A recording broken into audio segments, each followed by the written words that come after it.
उनकी शक्ल भी 99% सेम थी और नाम भी एक ही था। और इस पे कोइंसिडेंस ये हुआ कि वो दोनों एक ही जेल में कैदी बनकर आए। आपका एक्सप्लेनर आपको वेलकम कहता है एक नई और मजेदार वीडियो के साथ।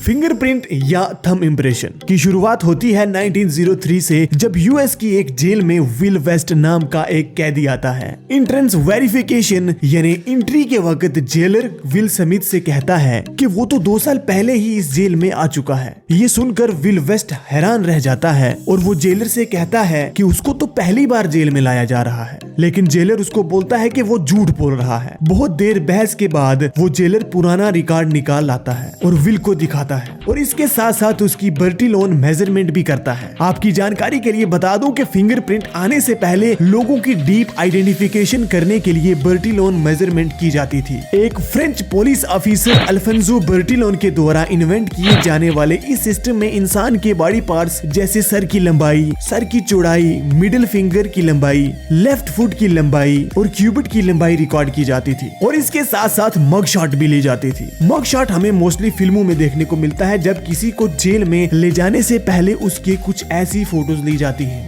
एनी हाउ विल वेस्ट की बर्टिलोन मेजरमेंट भी उस रिकॉर्ड से मैच कर जाती है। फिर जब वो मग शॉट विल वेस्ट को दिखाया जाता है तो वो कहता है कि ये तो मेरी ही फोटो है, बट मुझे नहीं पता कि ये आपके पास कहां से आई, लेकिन मैं सच कह रहा हूं, मैं आज से पहले यहाँ इस जेल में कभी नहीं आया। ये सुनकर जेलर का दिमाग घूम जाता है, क्योंकि जेलर भी सच कह रहा था। इसी नाम का एक बंदा 2 साल पहले मर्डर के चार्ज में जेल में लाया गया था, लेकिन जेलर को जेल की सिक्योरिटी और मजबूती पर भी पूरा भरोसा था। उसको पता था कि इस जेल में से कोई भाग नहीं सकता। फिर जेलर ने पता किया तो वो रिकॉर्ड विल वेस्ट का नहीं बल्कि विलियम वेस्ट का था, जो अभी भी जेल के अंदर ही था। जेलर और ज्यादा कंफ्यूज इसलिए भी हो गया क्योंकि विलियम का शॉर्ट फॉर्म विल होता है। लेकिन इस इंसिडेंट से ये पता चला कि बर्टिलोन सिस्टम से आप एक इंसान की डीप आइडेंटिफिकेशन नहीं कर सकते। इसके अलावा इस मेथड में और भी बहुत सारी कमियां थी, जैसे इससे आप बच्चों और औरतों की मेजरमेंट नहीं कर सकते थे। सिर्फ उसी की मेजरमेंट की जा सकती थी जो मैच्योरिटी को क्रॉस कर चुका होता था, यानी उसके फिजिकल अपीयरेंस में अब कोई चेंज नहीं आने वाला।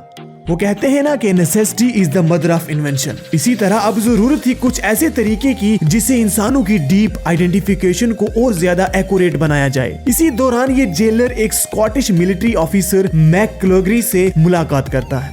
मैकक्लगरी से डिस्कशन के बाद जेलर को फिंगरप्रिंट मेथड की एक्यूरेसी और उसके यूज के बारे में पता चलता है, और इस तरह फिंगरप्रिंट मेथड का यूज यूएस में सबसे पहले इसी जेल में होता है। इसके बाद ये मेथड पूरे यूएस में लॉ इन्फोर्समेंट पर्पस के लिए यूज होने लगा और फिर पूरी दुनिया में फेमस हो गया।